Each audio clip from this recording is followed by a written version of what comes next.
શાહવાડી નારોલ વિસ્તારમાં દૂષિત અને કેમિકલયુક્ત પાણી સપ્લાય થવાના કારણે લોકોમાં ભારે રોષ ફેલાયો છે।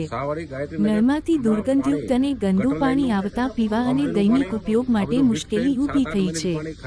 સ્થાનિકોએ રોગચાળાની ભીતિ વ્યક્ત કરી તાત્કાલિક શુદ્ધ પાણી અને તપાસની માંગ કરી છે। લોકોનું શું કહેવું છે જોઈએ।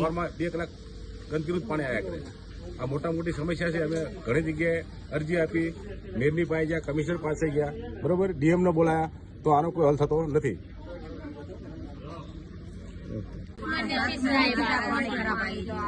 छह सात महीने खराब आवे तो आ पानी पीवाथी तमारा सोसायटी में शू समस्या रही है।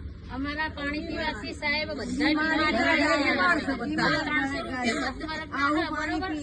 મજૂરી કરતા 500 રૂપિયા દવાખાને પણ મેળવા જાય ત્યાંથી પૈસા લાવવાના। અમે ગરીબ પરિસ્થિતિના માણસો છીએ તો આવું અમારા ઉપયોગમાં અમે આ પાણી પીવામાં ઉપયોગ નકરું નકરા કોલેરા બીમારી રોજે રોજ બધા લોકોને બોટલો ચડાવવી પડે તો આટલા બધા અમે રૂપિયા ક્યાંથી લાવીએ તો અમારો કોઈ નિકાલ નહીં આવતો। અમે જેટલી કમ્પ્લેન્ટો કરી જેટલી સાહેબ કરી પણ કોઈ અમારો નિકાલ નહીં। खाली दवा आपी आपी जता रहे छे અને ખાલી એમ જ કહે તમારું સોલ્યુશન થઈ જાય તમારું સોલ્યુશન થઈ જાય। અમારા ચેનલને લાઈક અને સબસ્ક્રાઇબ ફોલો કરો જેથી તમે દરેક મહત્વપૂર્ણ અપડેટ સરળતાથી મેળવી શકો।